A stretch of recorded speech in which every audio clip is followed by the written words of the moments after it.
In a modest coastal town where the sea met the sky in a tranquil embrace, lived a boy named Kian. He wasn't born into privilege, nor did he possess extraordinary resources. But what he did have was a spark, a rare kind of hunger that burned bright in the eyes of the truly determined. Kian dreamed of becoming an inventor, someone who would create things that made life better for others. His room was filled with sketches, broken gadgets, and notebooks full of ideas. However, Kian had a habit that he believed was harmless, even helpful. He spoke freely, too freely, about his ambitions. Every time he had a new plan, whether it was building a robotic arm or starting a tech blog, he shared it on social media or with his classmates. He loved the validation, the likes, the comments, the pats on the back. It made him feel accomplished even before he'd lifted a finger. But there was a problem. Despite his great ideas and big dreams, nothing ever seemed to get finished. His projects would start with a bang but fade into silence. Deadlines slipped by, enthusiasm fizzled, and the once excited crowd would forget. It wasn't until one rainy evening, when Kian sought shelter in a nearly forgotten library at the edge of town, that his life began to shift. Inside, surrounded by the smell of aged paper and forgotten wisdom, he met an elderly man named Mr. Arav. The man was a retired psychologist and part-time philosopher known to only a few. He observed Kian thumbing through books on motivation and asked, "Looking for answers, are you?" Kian nodded. "I feel stuck. I keep having big ideas, but nothing works out." Mr. Arav smiled knowingly. "Let me tell you a story. It's not one you'll find in books, but it's one that changed my life. The story of Arun, the silent dreamer. Many years ago, in a dry village where the earth cracked from the sun's kiss, lived a young man named Arun. He, too, dreamed big, not of gadgets, but of turning the arid land into a green oasis. People laughed when he told them his dream.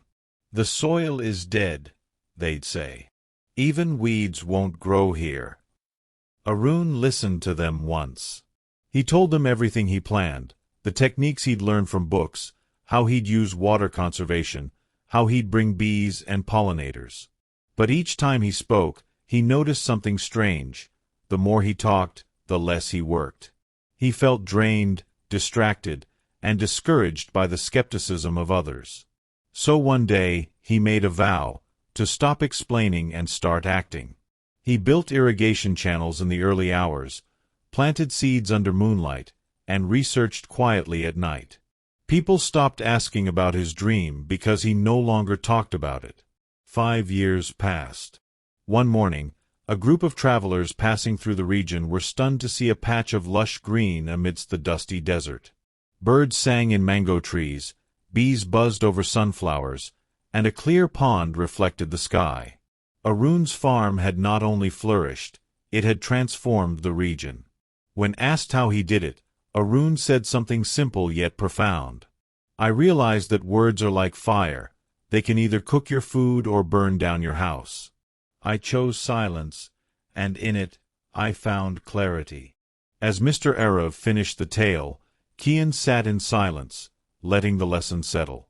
"You see," the old man said gently, "there are psychological truths buried in that story. When we talk about our goals, especially prematurely, the brain registers it as a partial achievement. The satisfaction of sharing becomes a substitute for actual success." Kian frowned. "So you're saying it's better to stay quiet?" "Not always, but often. Especially when the dream is still a seed. A seed needs darkness and stillness to germinate. Only when it grows strong does it face the sun." From that day on, Kian decided to go silent. He took down his social media posts about his next big invention. He stopped telling his friends about every new project. At first, it was hard. He missed the excitement, the quick praise, the temporary high. But in its place, something more powerful began to grow: focus. He set a goal to build a working prototype of a wearable device for the visually impaired. He worked on it late at night after school, learned coding online, soldered circuits with shaking hands, and tested everything himself. As the months rolled by, something magical happened. His project was not only completed, but it worked. He pitched it at a local innovation fair, and won. He was offered mentorship, funding, and even a scholarship. His friends were stunned. "How did you do this without telling anyone?" they asked. Kian smiled and replied, "I stopped talking. And I started building."